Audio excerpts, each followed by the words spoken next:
Em março de 2020, o Hospital de Bérgamo, em Itália, tornou-se no epicentro europeu da pandemia de Covid-19.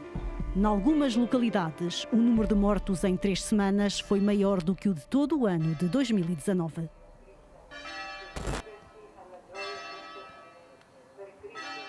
Nembro foi um dos concelhos de Bérgamo mais afetados.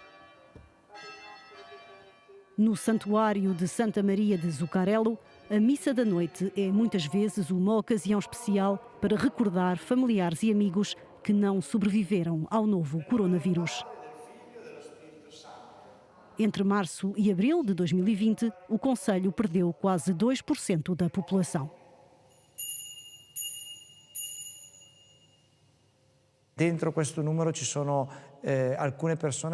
Além das estatísticas, perdemos pessoas muito especiais para a nossa comunidade.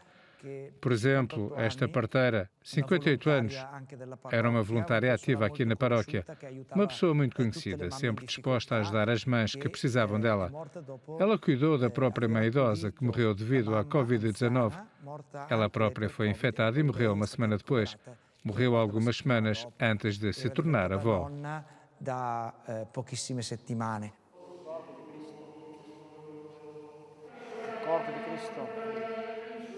Houve um dia em março em que o nosso telefone tocou 16 vezes.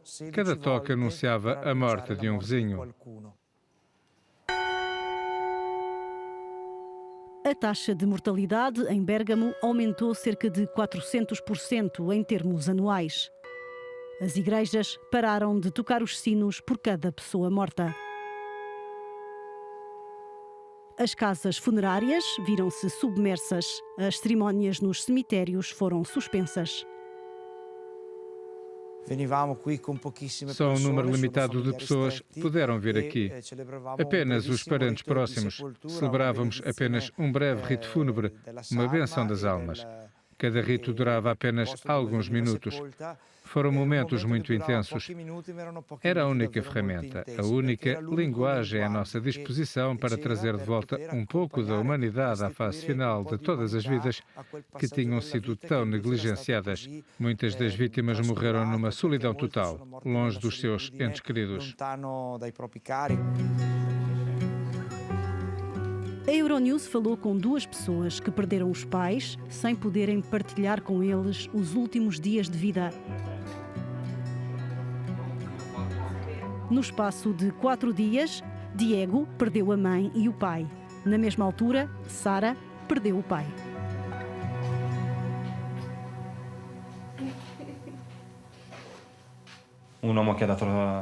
Ele deu a vida pelos filhos.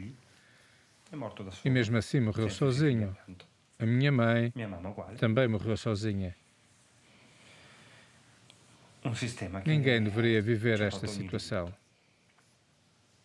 E a história do pai dela é mais ou menos a mesma. O meu pai era jovem, tinha 67 anos. Não tinha patologias, estava muito bem de saúde, mas estava em casa com febre há 5 dias e a febre não baixava.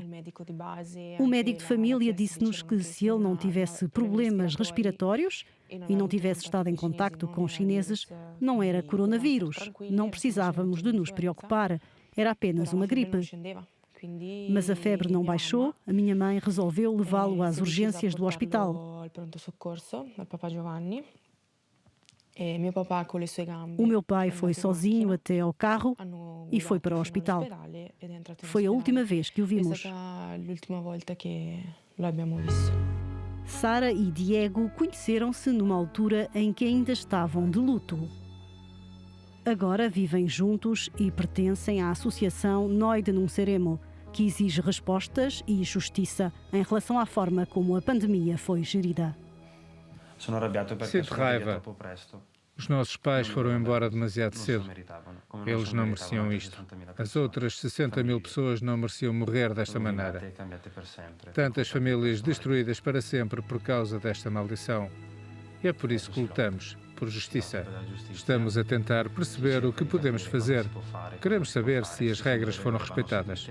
E depois, basta. É só isso.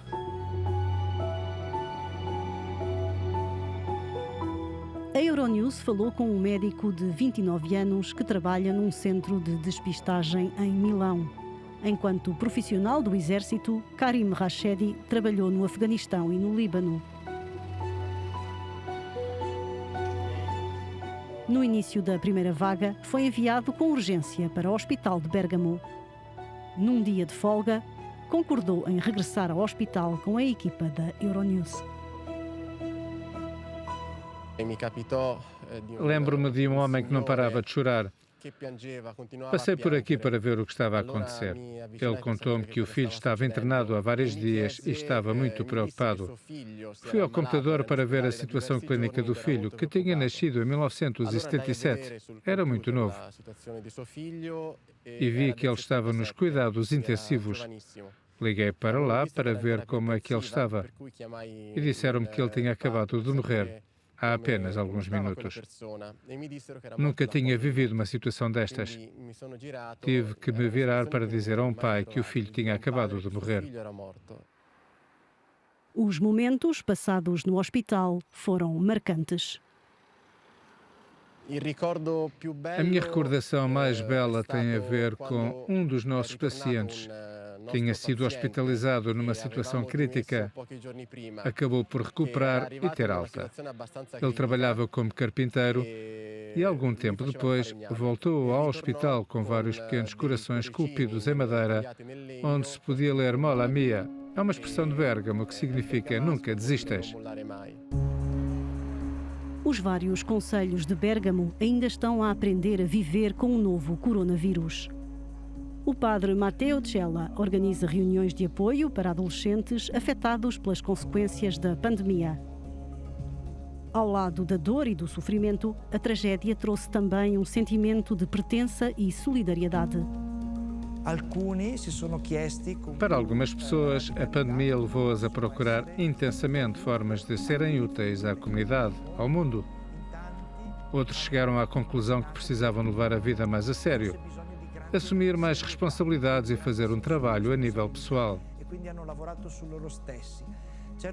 É verdade que nem todas as pessoas reagiram dessa forma, nem todas tiveram esses sentimentos, mas são exemplos positivos de pessoas que não se deixaram derrubar pelo medo e pela resignação.